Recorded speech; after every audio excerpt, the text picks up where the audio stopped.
Իրանի արտգործնախարար Աբբաս Արաղչին հայտարարել է, որ իշխանությունը ցուցարարներին կախաղան հանելու ծրագրեր չունի, այդ տարբերակը նույնիսկ չի քննարկվում։ Նա նշել է, որ դա Միացյալ Նահանգների նախագահին այս ամենի մեջ ներքաշելու համար սկսված ապատեղեկատվական արշավի տարրերից մեկն է, որը կարող է աղետալի հետևանքներ ունենալ։ Ահաբեկչական գործողություններից 3 օր հետո Իրանում իշխանությունը ամբողջական վերահսկողություն ունի։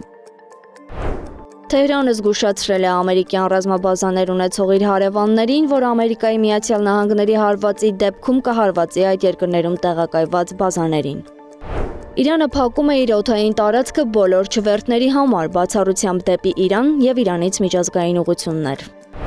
Ուկրաինայի խորհրդարանը Գերագույն Ռադան քվեարկություն է անցկացրել, որի արդյունքում 277 քվեներով պաշտպանության նախարար է նշանակվել Միխայիլ Ֆյոդորովը։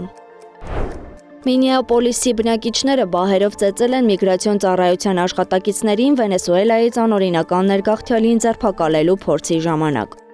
Միացյալ Նահանգների նախագահ Դոնալդ Թրամփը հայտարարել է, որ Զելենսկին է հետաձգում Ուկրաինայի խաղաղության բանակցությունները, այլ ոչ թե Պուտինը։ Ինչ վերաբերում է Գրենլանդիային, նա ասել է, որ Դանիան պետք է անհապաղ լքի Գրենլանդիան, նշելով, որ դանիական հետախուզությունն անցյալ տարի զգուշացրել է Գրենլանդիայի եւ Արկտիկայի վերաբերյալ Ռուսաստանի եւ Չինաստանի ծրագրերի մասին։ Այստեղ երկու շնասահնակ պետք չէ, միայն ԱՄՆ-ն կարող է դա կարգավորել։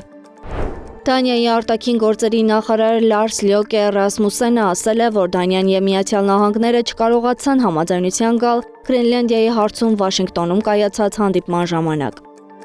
Ամերիկայի Միացյալ Նահանգների նախագահ Դոնալդ Թրամփի հատուկ բանագնաց Սթիվ Ուիթքոֆը հայտնել է Գազայի խաղաղության ծրագրի երկրորդ փուլի մեկնարկի մասին, որը նախատեսում է անցում հրադադարից ապառազմականացման, անկլավի տեխնոկրատական կառավարման եւ վերակառուցման։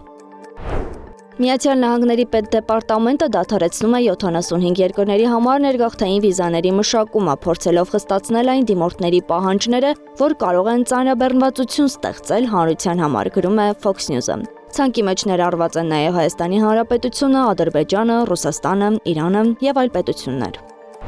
Կամչատկայում ձնակույտերը փակել են բնակելի շենքերի մուտքերը։ Դուրս գալու համար ոմանք օգտագործել են վթարային ելքը։ Սոցիալական ցանցերում սկսել է շրջանառվել տեսանյութ, որում տղամարդը ցատկում է 5-րդ հարկի պատուհանից։ Անահիտ Սարգսյան, Նոնա Գևորգյան, ABC Media։